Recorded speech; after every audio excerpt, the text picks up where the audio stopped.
Ginoo manaa kaninyo. Manausap kanimo. Ang santos kay Ebanghelyo sumala ni Saint Mateo. Himayaw ikaw, O Ginoo.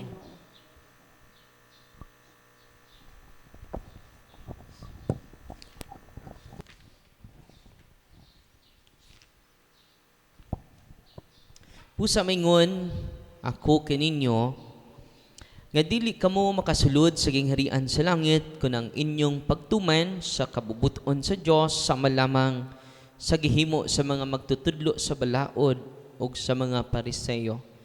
Nasayod kamo nga ang mga tao giingnan kaniadto ayaw pagpatay. Ang makapatay taralon sa hukmanan. Apan sultihan ko kamo nga ang masuko sa isig katao dadun ngadto sa maghuhukom. Ug ang manghigalag kwanggol sa iyang isig katao taralon ngadto sa labang hukmanan. Og bisan kinsa nga moingon nga buang ang iyang isig katao malagmit nga mahiagom sa kalayo sa impyerno. Usa inigdala naninmo sa imong halad ngadto sa halaran og didto mahinumdum mo nga nasilo kadimo ang imong isig katao. Biyai ang imong halad at tubangan sa halaran. Ug atua dayon ang imong isig katao ug pakig-uli una kaniya. Unya balik sa halaran ug ihalad ang imong halad ngadto sa Dios. Kun may mukiha kanimo og dad-on kaniya sa hukmanan, pakighusay kaniya samtang may panahon pa. Ug wala pa kamo moabot didto. Kay kun kamo moabot na sa hukmanan, itugyan kaniya sa huwis. Ug ang huwis mutugyan kanimo sa pulis ug ibalhog ka sa bilangguan.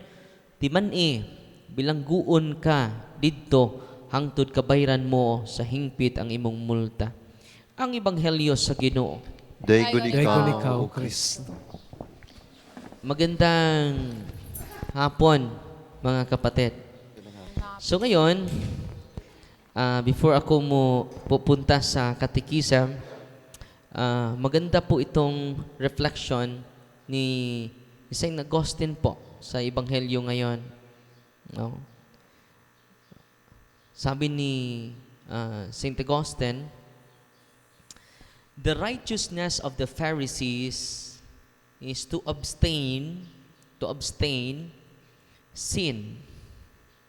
But the righteousness of Christian is to have no will to sin. The law forbids the hand to kill. The gospel forbids the heart to be angry. So dito mga kapatid, malinaw na malinaw po ito na opposite talaga yung secular values sa gospel values. Di ba? Gusto natin patayan agad. So let us examine ourselves. Kahit hindi lang sa patayan, from the heart. Kung nagagalit tayo sa isa't isa, it is a murder. It is the teaching of Jesus. Di ba? Dapat patayin yung mga adik. Dapat lang. Wala tayong karapatan dyan. Yung mga adik may may malaking pananagutan. Tayo ding nagagalit sa kanila, may pananagutan. No? The question now, are we promoting Jesus? Or are we promoting human being? Ideology. Mag-iingat tayo. Kapag ang simbahan mag-promote sa teaching ni Kristo, mismo tayo galit sa simbahan. Alam nyo, hindi ang simbahan ang pinagagalitan, no? The church is answering ideology, ideas, not personal attack.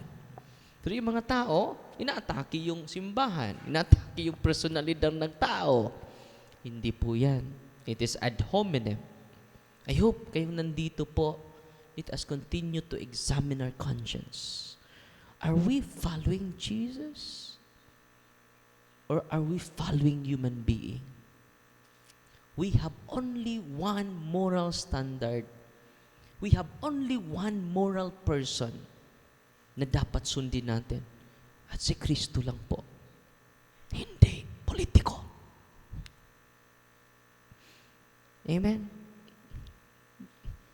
Tingnan nyo yung unang pagbasa. Sabi ni, ang ganda ng unang pagbasa, i-question pa yung paraan ng Diyos. Moingon kamo, dili matarong ang paagi sa Ginoo. Pamati kamo katawhan sa Dios. Dili ba matarong ang akong paagi? Dili ba ang inyo mang mga pamaagi ang dili matarong? Di ba, ki-question pa ninyo ang teaching sa Ginoo. The teaching of God is immortal. The teaching of human being is mortal. The most permanent is not my ways, because only Jesus is the way. Only Jesus is the life. Not Father Darwin. Not Marcos. Not Duterte. Only Jesus. I hope we will follow Jesus, come what may. Now, if you are not a good leader,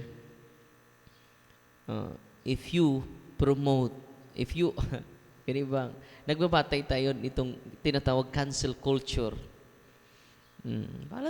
Bahala na i-cancel tayo. As long as you follow only Jesus. Amen? Ang gulo ng mundo. If you follow your own Messiah. Only Jesus is the Messiah. Not Father Darwin. Not Marcos. Nor Duterte. Intindihan ninyo? So the question now is this. Sabi ni San Agustin. Ang ganda ng reflection niya. Ako po ay magbabatay lang sa mga church fathers. Wala akong teaching. Not the hand only, but the heart must be innocent. Kumusta yung puso mo? Galit na galit ka ngayon?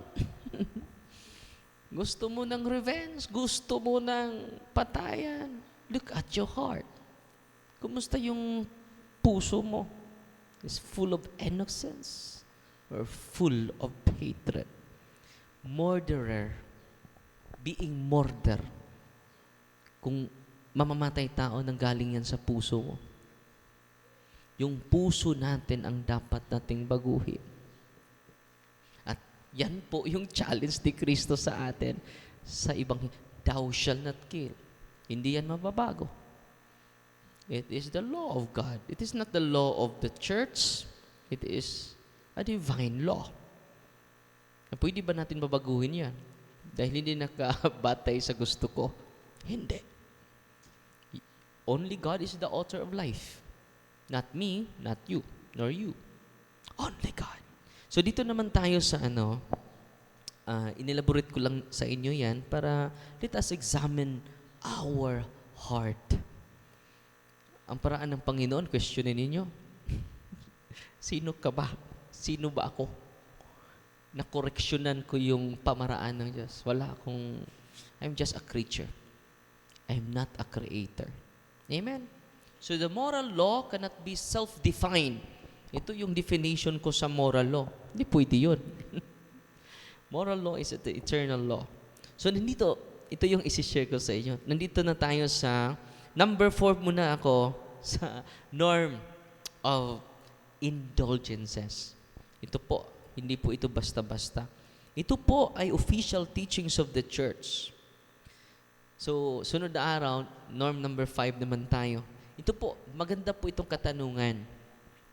Yung mga mahal natin sa buhay, very important po ito na malalaman natin.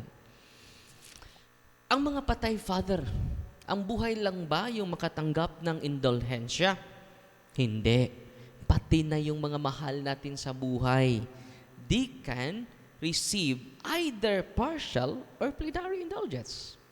Pwede natin mailigtas right immediately. Immediately, yung mga namatay, yung mga mahal natin sa buhay. Kung alam lang ninyo, that they can receive either partial or plenary. Kung makareceive sila plenary through you, yung mga mahal natin sa buhay, madali lang, makapasok agad sa kaharian ng Diyos. Okay? Nandito po ito sa norm number 5. Ito po, ang sabi ng simbahan. So, iko-quote ko lang dahil wala naman akong sarili kong teaching. I will anchor to the official statement of the church. Ito yung literal text, norm number 4. I'm enjoying reading the teachings of the church, no? To be capable of gaining indulgences. Okay, ito yung paano natin, sino yung capable na maka-receive ng indulgence? Okay? So, sa mga hindi pa nakaalam sa indulgence, kahapon po, dinidiscuss ko na, nandun po sa live natin, sa YouTube channel.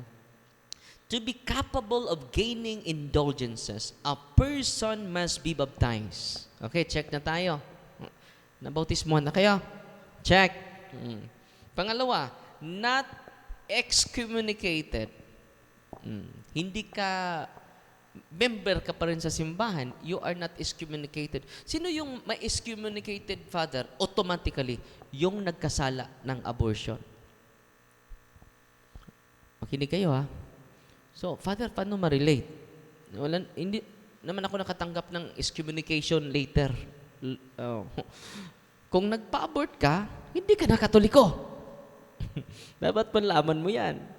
Automatic excommunication. Yan po. Kung hindi ka nagpa-abort, hindi ka wala kang meaning to say, you are part of the church. So, you are not excommunicated. Pangatlo, in the state of grace, at least, so, you are in the state of grace. Ano ba yung state of grace, Father? Namumuhay ka sa grasya ng Diyos. Okay? At least, at the completion of the prescribed works. So, gagawin mo yung prescribed works ng simbahan. Mamaya, may Station of the Cross tayo. Alam niyo yung Station of the Cross, kung alam na ninyo, ang simbahan nagbigay sa inyo, not partial, but plenary indulgence. Okay? So, diniscuss ko na po yung partial at plenary indulgence, hindi ko na uulitin. To gain indulgences, one must at least have the general intention of gaining them and fulfill the prescribed works within the stated time and the due manner. Okay? So yan po ang sinasabi ng ating mahal na simbahan. Una, kailangan baptize ka na. Nabautismohan na kayo. Pangalawa, hindi ka excommunicated. Pangatlo, in the state of grace. Paano ba maging state of grace? Una, mangumpisal ka. Lahat ng kasalanan mo, kaya nga, before ka pupunta sa pari, you need to examine your conscience. Dahil marami sa atin, hindi natin alam yung ginagawa natin kasalanan na pala. Okay? So, kailan mag-examine tayo? Lahat ng kasalanan na nagawa natin, i-confess natin lahat. Kung 5 yung mga mortal sins mo, yung 5, i-confess mo. Wow mo kaning usa, oy. Kanilang upat. All embracing, universal confession of sins. So, yan po. Magsamba ka. Ngayon, nagkasamba na tayo. Receive the Holy Communion. No. And then offer a petition for the Holy Fathers. One Apostles' Creed, one Hail Mary, one Glory Be, one the intention of the Pope, one Apostles' Creed, one Our Father, one Hail Mary, one Glory Be. For the intention of the Pope. And then, yan po yung may general intention. Gusto ka na makatanggap ng plenaria indulgencia. Kung nagawa mo yung prescribed works ngayong araw na ito, pwede mo i-attribute sa kaluluwa sa namatay. Kung yung natanggap mo is plenary indulgence, ang matanggap sa kaluluwa, plenary indulgence din. So, anong gawin natin? Ito po. May sasabihin. Una, how can a soul in purgatory receive plenary indulgence? Okay? Hindi partial. Kapag matanggap ng kaluluwa, yung plenary indulgence, lahat ng temporal punishment niya ay mawala. So, yung purgatory, bakit nandun siya sa purgatory? To repay. Mabayaran niya yung temporal punishment. Example, yung anak mo namatay, at then nakatanggap ka ng plenary indulgence ng simbahan, pwede mo, by way of suffrage, no, iaalay mo yung plenary indulgence mo na natanggap. Sa patay lang. Pero pwede ba sa katabi ko, Father? Buhay yung alaya. Hindi pwede. Dapat yung kaluluwa sa purgatorio lang. May way of suffrage. Sila lang ang makatanggap. Kailangan personal yung magsagawa ng kung buhay ka, ikaw mismo ang magsagawa. Hindi pwede yung asawa mo ang gagawa para sa'yo. Pero because of the wisdom of the church, ito po is official teaching of the church. It is not my personal opinion. Okay? Example, ngayon, yung araw na ito, pwede ba araw-araw, Father? Pwede ba tanggap ang plenary indulgence araw-araw? Okay? I-discuss natin yan sa sunod na araw. Okay, paano? Kasali na yung buong pamilya magro-rosaryo. Kasali na po yung pagsagawa ng corporal works of mercy.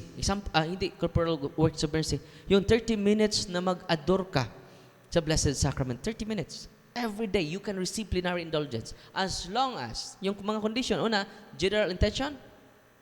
Pangalawa, state of grace. No? Nakasimba ka sa araw na yan. You receive the Holy Eucharist. No? At least 20 days, nakakumpisal ka. Within 20 days, nakakumpisal ka sa lahat ng mga kabalastugan mo. No?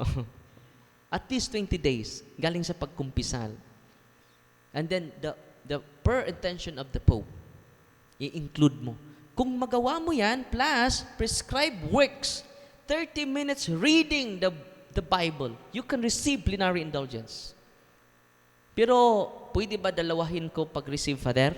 Isang araw, dalawa? Pwede. Kung malapit ka na mamatay. Isa lang every day. You can receive plenary indulgence. Ito po ay updated na po. Na teaching ng simbahan. Wala na po yung numerical measurement. Sa old na paningin ng simbahan, yung 300, kung mag-rosaryo ka nito, 300 days sa purgatorio. Narinig nyo yun? 500 days sa purgatorio. Wala na po yun. Ang language ng simbahan, hindi na 30 days sa purgatory. No, malibre ka 30 days sa purgatory. Instead, 1,000 days ka sa purgatory, dahil nag-pray ka ng rosary, yung bayaran mo, magstay ka lang sa purgatory, mga 500 days na lang. No? Mga isang taon. More than 1 year. Dahil nagdasal ka ng nobena, nabawasan. No? Instead, 1,000 days ka, naging 300 days na lang. Naging 200 days na lang. Yang theological framework na yan, in-erase ng simbahan. Ang language ng simbahan, hindi na 100 days. Partial and plenary lang. Okay? Yan po ang kinukorek ng simbahan sa document na ito. John Paul II po. 1999 po ito. The second edition na po ito. Second edition, yung binabasa at sinishare ko sa inyo. So ngayon, mga kapatid, now how can a soul in purgatory receive plenary indulgence? They cannot perform works for themselves. So, anong paraan ng simbahan?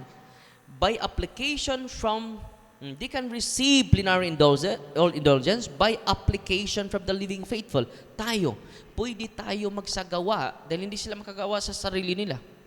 So, tayo in communion of the church. There are 3 kinds of the members of the church. The suffering church, yung ang kaluluwa. The second is the militant church, tayo, nabuhay pa, nandito pa sa mundong ito. And then the triumphant church. Itong 3 member ng simbahan, in communion, nagkaisa. Magtutulungan sila. So tayong buhay, militant church, makatulong sa kanila by way of suffrage. Ano yung way of suffrage? Ano yung suffrage? Sabi ng simbahan, ito yung etymology sa word suffrage. Yung suffrage, marinig natin panahon sa eleksyon. Bubuto tayo. Yan din yung isa sa mga kahulugan sa suffrage. Pero ang etymology sa termino na ito, suffragium, meant a vote, support, assistance given in favor to someone. So ito yung Catholic theology or understanding sa suffrage. Spiritual help offered for another soul. Yun pa, by way of suffrage. Paano natin matulungan yung mga kaluluwa na namatay? By way of suffrage. Suffrage. So paano? Misa natin. Paano? By doing plenary indulgence by practicing the prescribed work of the church. Example, ngayon, nakatanggap ako ng plenary indulgence at iaalay ko ni Papa, kaluluwa ni Papa. Oh. At kung na-follow ko yung prescribed works ng simbahan, na-follow ko yung gustong gagawin at na-complete ko po yung plenary indulgence. General intention, state of grace, nagsamba ka, you receive the Eucharist per intention of the Pope. 1 Apostles' Creed, 1 Glory, Our Father, 1 Hail Mary, 1 Glory be. And then inaalay ko po ito sa kaluluwa ni Papa. Ito po. Paano po? Okay. Bawat isa sa atin must give explicit intention, itong gagawin ko sa umagang ito, na matanggap ko na plenary indulgence para ito sa kaluluwa ni tatay, para ito sa kaluluwa ni lolo. Okay? Ito yung sasabihin mo, I offer this plenary indulgence is applied. I offer this plenary indulgence for the soul of innocentes. If all conditions are met, the indulgence is applied to that soul, remitting all his or her temporal punishment due to sin. After that, yung kaluluwa ng mahal mo, automatic pupunta sa langit. Uy, grabe no? Ngayon yun lang ito narinig. Ang ganda. Kaya sinasabi ni Kristo ka today, pero Lord, sino lang yung maligtas, Lord, kung ganon? Sabi ni Kristo, hindi yan magagawa ng tao. But nothing is impossible with God. So ito na po yung paraan. Wow. Amazing. No? So, the whole week po, dahil wala ako sa March, the whole week po, this February, last week na ngayon, focus lang ako sa indulgence ha. Nag-enjoy talaga ako sa sa ang ganda ng teaching ng simbahan. Ang dami pang hindi natin nalalaman, no? Kung nalaman natin ito, just imagine ha, one soul na nabigyan mo ng plenary indulgence, mapunta sa langit, yung kaluluwa na yan ay laging magdadasal sa'yo. At imposible na din na maimperno ka. Amen? The power of the intercession of the righteous individual in heaven. Ato-ato na nahin lang magsaba. Sige kag sakripisyo karon, ako ning ipahinungod sa akong mahal sa kinabuhi, karong adlaw kining indulhensya, plenary indulgence ako kwaon para ni tatay ron. Sunod adlaw parang nanay. Nya mga luwas na imong mga ginikanan tungod nimo. Imposible kay maimperno ikaw. Amen? Na-inspire ba kayo ngayon? Pasensya na ha.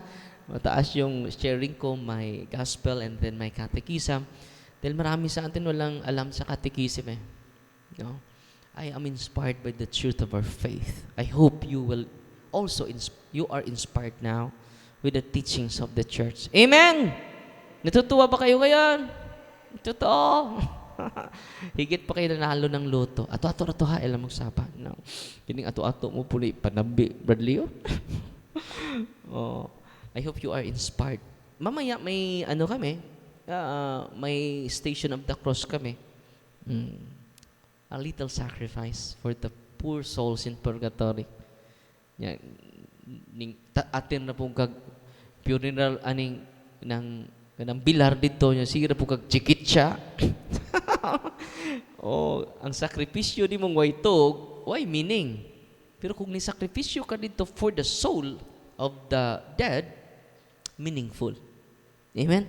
Kung naibaw ko lang nag-chikit siya, may baw sila, di na sila mag-chikit siya. Kuan lang dyan tanong. Ato dyan i-abil ng plenary indulgence.